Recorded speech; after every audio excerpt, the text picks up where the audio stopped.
Subscribe because it's free. The planet below was a nightmare, a place no sane being would dare set foot on. Ilera stared at the swirling mass of toxic jungles and violent storms through the reinforced glass of her scout pod. Veilthar 7, the galaxy's infamous death world. Entire expeditions had vanished here, their last transmissions filled with screams and static. The Zelvari studied it from afar, analyzing its brutal ecosystem, but no one had ever survived its surface. Not for long. She adjusted her visor, scrolling through data logs. The mission was simple: collect biological samples and leave before the planet decided to swallow her whole. But one report refused to leave her mind. A single human had been reported living on this world for years. It had to be a mistake. The Zelvari knew of humanity. Resilient, yes, but not immune to the laws of nature. No one survived Veilthar 7. Not alone. The pod shuddered as it breached the atmosphere, turbulence rattling through the frame. Ilera took slow, measured breaths, trying to ignore the warning alarms. The readings were spiking erratically. Wind speeds were higher than expected, something massive moving below. The landing thrusters engaged too late. She braced herself as the pod slammed into ground, skidding through thick undergrowth before coming to a violent stop. Silence. Her hands trembled as she unbuckled, running diagnostics. The pod was damaged but functional. She stepped outside, exosoot hissing as it adjusted to the atmosphere. The jungle was alive with distant roars and rustling leaves, the air thick with the scent of decay. Every shadow felt like it was watching. She moved quickly, scanning the environment, plucking a bioluminescent leaf from a gnarled tree. It curled inward, reacting to her touch. A deep, guttural growl froze her in place. Slowly she turned. It stood at the tree line, a towering beast of obsidian-black armor, 6 powerful limbs ending in curved talons. Acid dripped from its fanged maw, sizzling as it met the ground. A Zarkesh. Her breath hitched. This was it. She had read every report, seen every distress signal end in blood and screaming. No weapons would work. No running would save her. The apex predator of Veilthar 7 had found her, and there was nothing left to do but wait for death. The Zarkesh crouched, muscles coiling. Then it stopped. Something changed in its posture. Its deadly eyes flicked past her, ears twitching as if listening to something else. A voice, low and calm, came from the jungle behind her. I wouldn't move if I were you. She's just sizing you up.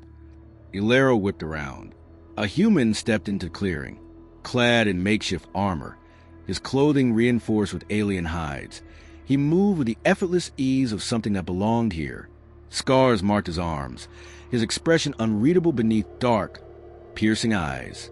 But it wasn't him that shocked her. It was a Zarkesh. It was obeying him. The predator shifted its stance, lowering itself, eyes never leaving the human. Not in fear, in recognition. Ilera's mind reeled. This was impossible. No creature in the galaxy had ever tamed a Zarkesh. No species had ever dared. And yet, the most feared predator of Veilthar 7 stood before her, leashed not by chains or weapons, but by something far more unthinkable: respect. The human gave her a slow, considering look before speaking again. Welcome to Veilthar 7. Ilera's pulse pounded in her ears as she took a cautious step back. The Zarkesh's eyes flicked to her, but it didn't move. It was waiting for him. The human, every instinct told her to run, to retreat back to the safety of her ship and forget what she had just seen. But the scientist in her refused. This defied every law of nature, every rule the Zelvari had ever documented. A Zarkesh was a perfect predator, a creature that feared nothing, obeyed nothing. And yet, this one stood calmly beside a human, watching him for direction like a trained beast. He studied her with the same curiosity, as if she were the anomaly here, not him. "You're Zelvari," he said finally. Ilera forced herself to speak. "And you're human." He smirked. "So I've been told." She swallowed, glancing at the Zarkesh. "How are you controlling it?" The human tilted his head slightly. "I'm not." Her mandibles tensed. "Then explain this." He reached out without hesitation, running his fingers over the beast's armored hide. It didn't flinch. If anything, it leaned into the touch. "You think everything out here is about control," he said. "That's the Zolvari way, right? Study from a distance. Observe but never interfere. Treat everything like an equation waiting to be solved." He glanced at her. "That's why you don't get it." Illyra bristled. "And you do?" "I had to," he said simply. Her mind raced with questions. The reports had said a human was stranded here, but no one had believed he could have survived. Not alone. Yet he wasn't just alive. He was thriving. His makeshift armor, the confidence in his stance, the predator beside him. He had done more than survive. He had adapted. "How long?" she asked. He shrugged. 5 years, give or take. 5 years. She couldn't hide her shock. "No human could last that long here," she said. "The atmosphere, the predators, the ecosystem itself." "Yeah," he interrupted. "That's what they said when my ship went down. Figured I'd be dead in a week." He gestured to the jungle around them. Guess nobody told the planet that. Illyra's mind struggled to grasp the enormity of it. Her people had sent drones, studied from orbit, watched entire expeditions vanish in days. Yet this human had carved out an existence in the very place that had swallowed them whole. "You tamed it," she said, almost to herself. He shook his head. "No. I listened. I watched. I learned." His gaze drifted to the Zarkesh. "She wasn't the first one to try and kill me, but I wasn't like the others. I didn't run. I didn't fight out of fear." He patted the beast's side. "I proved I belonged here." And she saw it. Illyra stared at the creature, at the way it moved, its subtle reactions to the human. There was no fear, no coercion. There was understanding. Her voice was quieter when she spoke. "She chose you." The human gave a small nod. "And I chose her." That was the difference. That was what the Zolvari had never understood. Her people saw nature as something to be studied from afar, as if it existed separately from them. But humans didn't observe. They became. They saw monsters and found ways to live beside them. Illyra shook her head in disbelief. "This changes everything." The human chuckled. "Yeah," he said, "it usually does." Illyra couldn't stop staring. The Zarkesh, a creature that had torn apart elite hunting squads, stood at ease beside the human like a battle-forged companion. It went against everything the Zolvari believed about dominance, survival, and intelligence. "I need to understand this," she said finally. The human crossed his arms. "That why you're here?" She hesitated.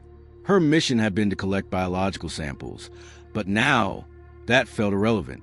She had stumbled onto something far greater than a few plant specimens. "I want to document how you did this," she admitted. "Your survival, your bond with the predator. It defies logic." His smirk was slight. "Logic doesn't work out here. Instinct does." Before she could respond, he turned, whistling low. The Zarkesh lifted its head instantly, with a single motion. He began moving through the jungle, and to her shock, the beast followed like a trained hunter. He glanced back. "You coming or what?" Illyra hesitated, but curiosity outweighed caution. She fell into step behind him. The jungle pulsed with unseen threats. Twisting roots and bioluminescent fungi cast eerie glows along the undergrowth. In the distance, something massive crashed through the foliage, and distant shrieks echoed through the humid air. "You won't last a day out here if you keep walking like that," the human said without looking back. She frowned. "Walking like what?" "Like a scientist."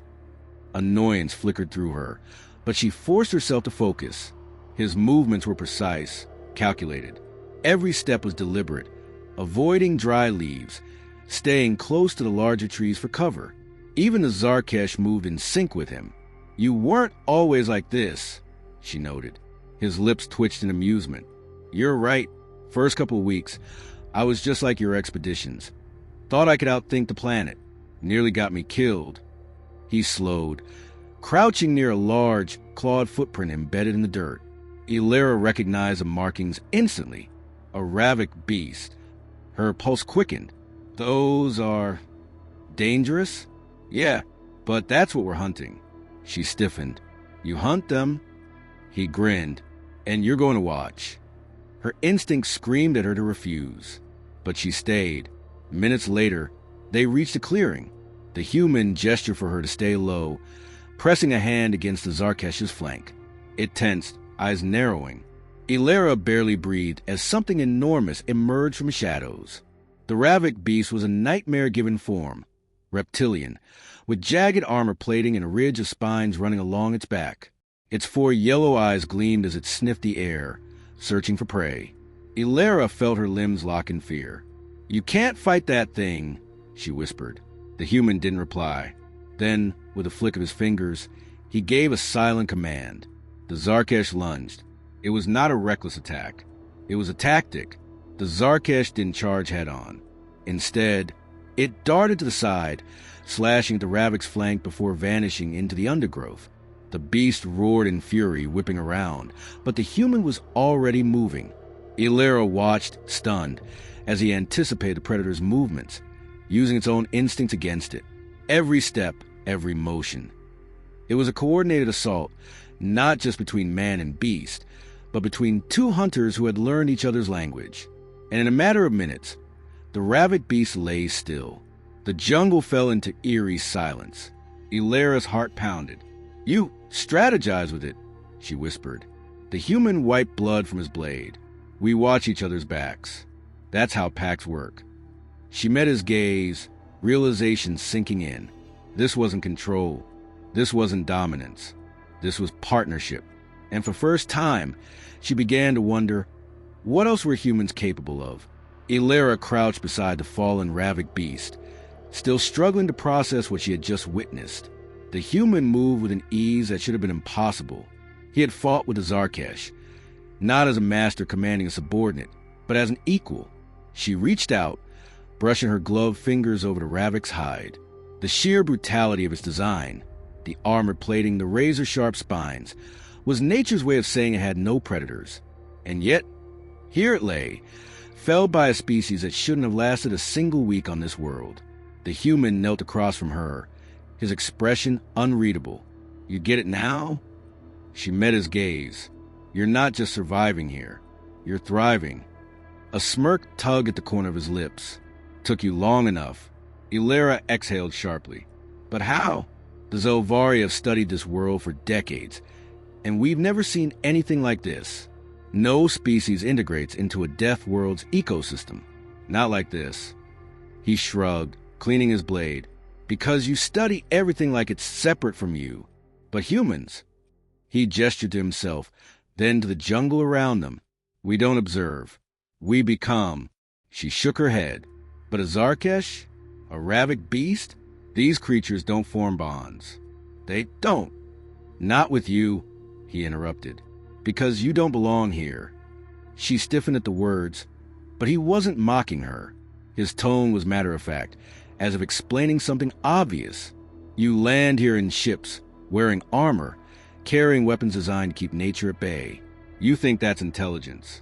But real intelligence," he tapped his temple, "is realizing you're not separate from the wild.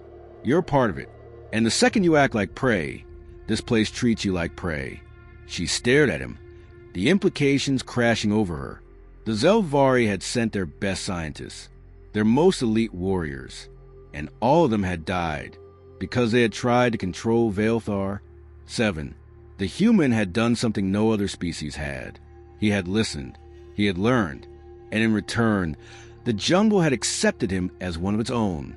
Ilera let out a slow breath. "If what you're saying is true, it means humanity isn't just resilient." She looked back at the Zarkesh, at the creature that should have ripped him apart, but instead stood beside him like a battle-forged ally. "It means you're adaptable at a level we've never seen before." The human grinned. "Now you're catching on." Ilera's mind raced. If humans could do this here, on a world that rejected all other life, then what did that mean for the rest of the galaxy? Her people had always believed that the most intelligent species were the ones who conquered their environment, but maybe they had been looking at it wrong. Maybe the species that thrived were the ones who became part of it. Her communicator beeped, jolting her back to reality. The Zelvari fleet was demanding an update. She hesitated. If she reported the truth, as she told him that a single human had tamed Veilthar, 7 in ways no other species had. It would change everything. He watched her carefully. So what happens now? Elara didn't answer immediately. Then, slowly, she shut off her communicator. I think I need to stay a little longer. For the first time in her career, she wasn't here to study. She was here to learn.